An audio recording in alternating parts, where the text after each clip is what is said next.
Hello বন্ধুরা, good morning. আজকে আবারও একটি নতুন দিন শুরু করছি তোমাদেরকে সঙ্গে নিয়ে। আশা করছি তোমরা সকলে খুব ভালো আছো আর আমরাও বেশ ভালো আছি। আজকে হলো সোমবার আর এখন ঘড়িতে বাজছে ওই 6টা মতো।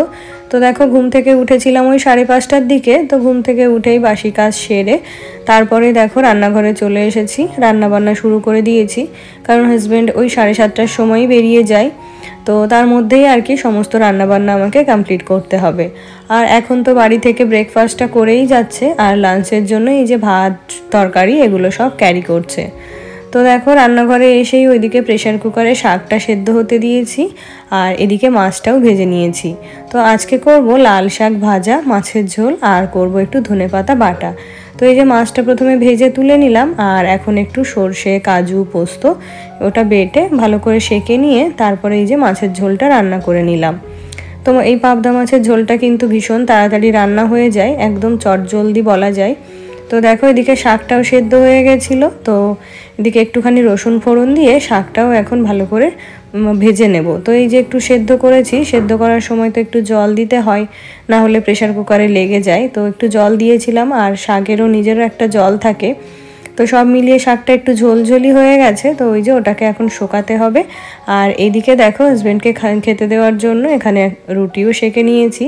তো একটা রুটি হলো, একটা দিয়েই এখন খেতে থাকবে আর একটা পরে সেঁকে দেবো। তো এই দেখো এদিকে সব মোটামুটি হয়েই গেছে। আর এই যে ধনেপাতাটা কি করেছি বলো তো, ওই যে কড়াইতে দিয়ে ওটাকে একটুখানি জলটা শুকিয়ে নিয়েছি, মানে ওই শুকনো ভাজা যেরকম হয় ওরকম। তো তারপরে দেখো একটু পেঁয়াজ, কাঁচা লঙ্কা আর হচ্ছে একটু নুন দিয়ে বেটে তারপরে আর কি এই দেখো ধনেপাতাটাকে এখন ভালো করে বেটে নিচ্ছি। তো এই রান্নাটা মানে এই ধনেপাতা বাটাটা আমার শ্বশুরবাড়ির সবাই ভীষণ পছন্দ করে। তো এই সকাল সকাল রান্নার শুরু থেকে লাঞ্চ বক্স প্যাক করা অবধি এই সময়টুকু যে আমাদের কিভাবে কাটে সেটা শুধুমাত্র আমরা যারা সকাল সকাল উঠে অফিসের জন্য রান্না করে দিই, খাবার প্যাক করে দিই, তারাই বলতে পারবো। তো এই দেখো এদিকে শাকটা হয়ে গেছে, ডাল হয়ে গেছে, মাছের ঝোল, ভাতও হয়ে গেল, আর এখানে এই যে ধনেপাতাটাও বেটে নিয়েছি। তো এবার হাজব্যান্ডের খাওয়াও তো ওদিকে হয়ে গেছে, তো এবার লাঞ্চ বক্সটা প্যাক করে দেবো। আর এদিকে দেখো ভাতটা কিন্তু আগে থেকে বেড়েই এইখানে ফ্যান চালিয়ে রেখে দিয়েছিলাম, যাতে করে ভাতটা একটু ঠান্ডা হয়ে গেছে। আর এই যে টিফিন বক্সটা দেখতে পাচ্ছ, লাঞ্চ বক্সটা, এটা কিন্তু নতুন নেওয়া হয়েছে। যেহেতু হাজব্যান্ড অনেকটা জার্নি করে অনেক দূরে অফিসে যায়, তো খাবারটা দিয়ে দিলেও না ঠান্ডা হয়ে যায়। আর শীতের সময় এমনিতেই মানে খাবার খেতে ভালো লাগে না, তার উপর ঠান্ডা খাবার। তো সেই জন্য এই লাঞ্চ বক্সটা নতুন নেওয়া হয়েছে। এটা হচ্ছে ওই যে হট টিফিন ক্যারিয়ার যেটা হয় সেগুলোই। আর জানো তো এই লাঞ্চ বক্সটা আমার পছন্দতেই কেনা হয়েছে, কারণ ওই যে খাবার ঠান্ডা হয়ে যায়। তো আমরা বাড়িতে তো কত আয়েশ আরাম করে খাবার দাবার খাই, আর হাজব্যান্ড যেহেতু অত দূরে যায় জার্নি করে, তার উপর খাবারটাও যদি ঠিকঠাকভাবে না খেতে পারে তাহলে তো শরীরটাও খারাপ হয়ে যাবে। তো সেই মতো আর কি আমি একটু জোর করে লাঞ্চ বক্সটা কিনে দিয়েছি। তো দেখো এখন ঘড়িতে বাজছে ওই 7:30টার মতো, আর এদিকে হাজব্যান্ডের ট্রেনও রয়েছে বোধহয় 7:40-এ। তো এই 7:30টার মধ্যে দেখো আমার সারা দিনের মতো রান্নাবান্না কিন্তু কমপ্লিট হয়ে গেছে। এদিকে ঘরের যে সমস্ত বাসি কাজ থাকে সেগুলোও সেরে নিয়েছি। আর এখন আমার বাকি কাজ বলতে ওই যে কিছু জামা কাপড় ধোয়ার আছে, ওগুলো ধুয়ে স্নান করা, পুজো দেওয়া, আর ওই যে ঘর বাড়ি গোছ গাছের কাজ তো রয়েছে। তো ওগুলো ইচ্ছে হলে করতেও পারি, আবার নাও করতে পারি। তো এই দেখো হাজব্যান্ড বেরিয়ে গেল আর রান্নাবান্না তো একদম কমপ্লিট হয়ে গেছে। তো এখন জামা কাপড় যা ধোয়ার ছিল সেগুলোও ধুয়ে একবারে স্নান করে নিলাম। তো এতে করে সকাল সকাল স্নান করলে কি হবে বলো তো, একটু মানে বই পড়ার টাইম পাবো। আর এখন যদি এই কাজগুলো কমপ্লিট না করে আবার বই পড়তে বসে যাই, তাহলে কিন্তু এইদিকে স্নান করতে, জামা কাপড় ধুতে অনেকটা দেরি হয়ে যাবে। তো সেই জন্যই দেখো এখন স্নান সেরে পুজোটা দিয়ে খাওয়া দাওয়া কমপ্লিট করে তারপরে ভাবছি একটুখানি পড়তে বসবো। আর ওদিকে বাবাই তো ঘুমোচ্ছে, তো ওর যেহেতু স্কুল নেই তাই এখন আর আমি ঘুম থেকে ওকে ডাকি না। ওর ইচ্ছে হলে যখন খুশি তখন আর কি উঠে পড়ে। কার্লি টেলস চ্যানেল থেকে এক দিদিভাই লিখেছে, খুব হার্ডওয়ার্কিং তুমি, অনেক উন্নতি হবে একদিন। তো থ্যাংক ইউ দিদিভাই। আর সত্যি জানো তো এই যে সংসারের সমস্ত কাজকর্ম করতে না ভীষণ কষ্ট হয় ঠিকই। সকালবেলা ঘুম থেকে ওঠা, বিশেষ করে শীতের সকালে, তারপরে এই যে সকালের কাজগুলোকে একটু সহজ করার জন্য রাতে যে অনেক কিছু গুছিয়ে রাখতে হয় না, সব মিলিয়ে কিন্তু এত কিছু রোজ রোজ করতে আমারও ভালো লাগে না। কিছু করার নেই, জানো তো হাজব্যান্ডের পোস্টিংটা এমনই হয়েছে, না পারে ওখানে ভাড়া থাকতে, আবার বাড়ি থেকে যে একটু দেরি করে বেরোবে সেটাও সম্ভব হয় না।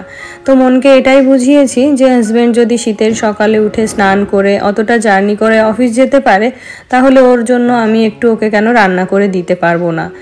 নিবেদিতা ঘোষ দিদিভাই লিখেছে, তোমার বাড়ি চাকদা কোথায়? আমার বাড়ি তো চাকদাতে। তো আমার বাড়ি হচ্ছে চাকদা লালপুর পূর্বায়নে। তো দেখো স্নান সেরে পুজো সেরে এখন নিজের জন্য এক কাপ চা নিয়ে এখানে চলে এলাম। আর এখানে দেখো ভীষণ সুন্দর রোদ্দুর এসেছে। তো এই রোদে বসেই ভাবছি চাটা শেষ করব আর একটু পড়াশোনাও করে নেব। তো বাবাই এখনো ঘুম থেকে ওঠেনি, তো ও উঠে গেলে ওকে আবার খাওয়ানো দাওয়ানো স্নান করানো এই সমস্ত কাজে ব্যস্ত হয়ে পড়বো। দীপিকার ফ্যামিলি থেকে দিদিভাই লিখেছে, খুব সুন্দর লাগলো দিদিভাই, তোমার ভিডিওগুলো দেখি আমার খুব ভালো লাগে। তো থ্যাংক ইউ দিদিভাই, আর এভাবেই আমার পাশে থেকো আর আমার ভালোবাসা নিও। তারপরে পূজা লিখেছে, খুব সুন্দর রেসিপি, পুরো ব্লগটা যে কি ভালো লাগলো, খুব সুন্দর, খুব ভালো থেকো। তো তুমিও খুব ভালো থেকো আর আমার ভালোবাসা নিও, আর এভাবেই আমাকে সাপোর্ট করো। বিউটি আরিফা ফ্যামিলি থেকে দিদিভাই লিখেছে, এত সুন্দর দিদিভাই তোমার সংসারটা, গোছানো পরিপাটি, কাজকর্মগুলো এত ভালো লেগেছে, তোমাকে কি বলবো, খুব সুন্দর। আর সংসারটা গোছানো থাকলে সব মেয়েদেরই সংসারে মন লাগে। সংসার গুছিয়ে রাখা কিন্তু এই গুণটা সবার থাকে না, তোমার কিন্তু সেই গুণটা আছে। অনেক ভালোবাসা দিয়ে শেষ করলাম। তো থ্যাংক ইউ দিদিভাই, আমার ভালোবাসা নিও। আর ঠিকই বলেছো, একটা সাজানো গোছানো সংসার জানো তো প্রত্যেকটা মেয়েরই স্বপ্ন। আর সংসারটা যদি সাজানো গোছানো নিজের মনের মতো হয়, তো সংসারের যতই কাজের প্রেশার থাকুক না কেন, কাজগুলোকে কিন্তু কষ্ট বলে মনেই হয় না। তো দেখো এদিকে এই ঘরের বিছানাটা পরিষ্কার করে জানলাগুলোও খুলে দিলাম, আর এখন জানলাগুলো ভালো করে ধুয়ে দেব। তো এই যে সপ্তাহে অন্তত একটা দিন এই কাজগুলো করলে জানলাটাও কিন্তু বেশ পরিষ্কার থাকে। সুস্মিতা দিদিভাই লিখেছে, আজকের ভিডিওটা দেখতে দেখতে কখন যে শেষ হয়ে গেল বুঝতে পারলাম না। হ্যাঁ গো দিদিভাই, এই কদিন মানে এতটাই ব্যস্ত রয়েছি, ঠিকঠাকভাবে তো ভিডিও শ্যুট করতে পারছিলাম না। তো যেটুকু যা পেরেছিলাম শ্যুট করেছিলাম, সেইটুকুই তোমাদের সাথে শেয়ার করেছিলাম। সোমালি ঘোষ দিদিভাই লিখেছে, আমি আজ প্রথমবার তোমার ব্লগ দেখলাম, ভেরি নাইস ব্লগ। তো থ্যাংক ইউ দিদিভাই, আমার ভালোবাসা নিও আর এভাবেই আমার পাশে থেকো। লিপি রয় দিদিভাই লিখেছে, রাতে সবজি কেটে রাখলে খুব সুবিধা হয়, আমিও অনেক সময় করে থাকি। হ্যাঁ গো দিদিভাই, রাতে সবজি কেটে রাখলে ভীষণ সুবিধা হয়, কারণ সকালে যেহেতু রান্নার তাড়া থাকে, তো তখন যদি সবজি কাটতে যায় না, তখন কিন্তু অনেকটা সময় বেরিয়ে যায়। খোলা মন থেকে দিদিভাই লিখেছে, পরিপাটি একটা ব্লগ, খুব ভালো লাগলো, শুভেচ্ছা অফুরন। তো দিদিভাই থ্যাংক ইউ, আর আমার ভালোবাসা নিও, এভাবেই আমার পাশে থেকো। খাদিজা স্টাইল থেকে দিদিভাই লিখেছে, দিদিভাই আপনার বাড়ির সামনের জায়গাটা দেখতে ভীষণ ভালো লাগলো, আর সেই সাথে আপনার গুরুত্বপূর্ণ কথাগুলো। হ্যাঁ গো, বাড়ির সামনের জায়গাটা ভীষণ ভালো, যেহেতু ওখানে একটা পুকুর রয়েছে, তো ওখানে তো কারোর ঘর বাড়ি কখনো হবে না, তো সব দিনই কিন্তু জায়গাটা খোলামেলা থাকবে আর বাড়িটায় বেশ হাওয়া বাতাস চলাচল করতে পারবে। লাড্ডু গোপুর নাটখাট থেকে দিদিভাই লিখেছে, আমি মীরা পলাশি থেকে দেখছি দিদিভাই, খুব ভালো লাগলো তোমার ভিডিওটা, পাশে আছি, এভাবেই এগিয়ে চলো। তো থ্যাংক ইউ দিদিভাই, আমার ভালোবাসা নিও, আর জানতে পেরে খুব ভালো লাগলো যে তুমি পলাশিতে থাকো। তো দেখো এখন আমার বেডরুমের জানলাগুলোও ক্লিন করে বিছানাটাও ক্লিন করে নিয়েছি, আর এখন ফার্নিচারগুলোও মুছে নিচ্ছি। তো মাঝে যে সময়টুকু বিছানা ক্লিন করলাম, তো ওই ক্লিপটা না ফোনে কিছুতেই খুঁজে পাওয়া যাচ্ছে না, তো সেটা আর তোমাদের সাথে শেয়ার করতে পারলাম না, তো তাই তার পরের অংশটুকু তোমাদের সাথে শেয়ার করছি। আর পূজা জানতে চেয়েছে আমি ঠাকুরের ঘটে কি দিয়েছিলাম।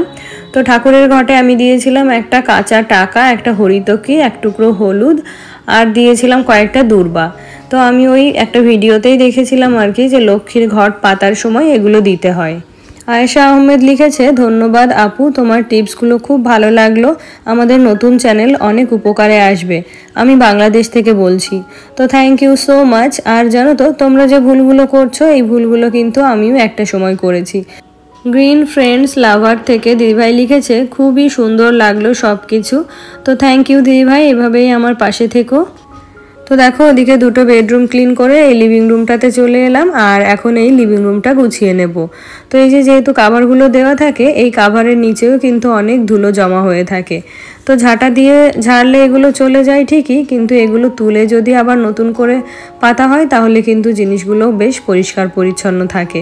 তো দেখো উপরের যে কাভারগুলো ছিল সেগুলো আমি তুলে নিয়েছি, আর এখন সোফাটাকে ঝাড় দিয়ে আবার ওই কাভারগুলো পরিয়ে দেব। তো একজন দিদিভাই কমেন্ট করেছে যে সোফার কাভারটা আর সোফার কালারটা সেম হয়ে গেছে। তো হ্যাঁ গো, এই সোফা বলো বা সোফার কাভার বলো, কোনোটাই কিন্তু আমার পছন্দের নয়। এগুলো বেশিরভাগটাই হচ্ছে আমার শ্বশুরমশাইয়ের পছন্দের তৈরি। তো আমারও ইচ্ছে আছে যে সময় হলে আর কি আমার পছন্দ মতো একটা কাভার কিনে সোফাতে পরিয়ে দেবো। আর জানো তো, এই যে এত বড় সোফার কাভার তৈরি করা কিন্তু বেশ একটা খরচ সাপেক্ষ। তো সেই জন্যই আর কি এগুলো যেরকম আছে সেরকমটাই রেখেছি। তো যদি কখনো ভগবান চায় আর কি, তখন আর কি নতুন কাভার বানিয়ে নেব। নিঝুম সন্ধ্যা চ্যানেল থেকে বোন লিখেছে, অনেক সুন্দরভাবে আমাদের ভুল ত্রুটিগুলো বুঝিয়ে দেওয়ার জন্য আপনাকে অসংখ্য ধন্যবাদ দিদিভাই, আর আপনার প্রতিটা কথা আমার অনেক ভালো লাগে দিদিভাই। তো থ্যাংক ইউ আমার ভালোবাসা নিও। আর জানো তো, আমিও এই ভুলগুলো করেছি, তো যখন দেখি তোমরাও এই ভুলগুলো করছো তখন কিন্তু আমার মনে হয় যে তোমাদের ভুলগুলো তোমাদেরকে ধরিয়ে দিই। তো দেখো, তোমাদের কমেন্ট পড়তে পড়তে আমার কাজকর্মগুলো কিন্তু অনেকটাই গুছিয়ে নিলাম। তো সেই সকাল 5:30 থেকে শুরু করেছিলাম, তার মধ্যে কিছুটা সময় পড়াশোনা করেছি, আর এখন ঘড়িতে বাজছে ওই 12টা মতো। তো সেই সকাল 5:30 থেকে 12টার মধ্যে সংসারের সমস্ত কাজ গুছিয়ে নিজের জন্য সময় বের করে নিজেও কিন্তু একটু পড়াশোনা করে নিলাম। আর এইভাবেই কিন্তু নিজের ইচ্ছে শক্তি দিয়ে সংসারের কাজকর্মের পাশাপাশি আমার পড়াশোনাটাকেও কিন্তু সমানভাবে চালিয়ে যাচ্ছি। তো দেখো, আজকে যেহেতু সকাল সকাল রান্না হয়ে গেছিলো, তো সেরকম খুব একটা কাজের চাপ ছিল না। তো এই যে ঘরবাড়ি গোছগাছ করা, পরিষ্কার পরিচ্ছন্ন করা, এগুলো কিন্তু আমি আমার ভালো লাগা বশতই করলাম। আর ঘরবাড়ি যদি ঠিকঠাকভাবে পরিষ্কার পরিচ্ছন্ন থাকে, সমস্ত জিনিসপত্র গোছানো থাকে, তাহলে কিন্তু ধীরে সুস্থে শান্ত মনে অন্য কাজগুলো করা যায়। তো এই যে এই কাজগুলো অগোছালো রেখে যখনই পড়তে বসছিলাম তখনই মনে হচ্ছিল আমার কিন্তু ওই কাজটা রয়ে গেছে, ওই কাজটা এখনো করা হয়নি।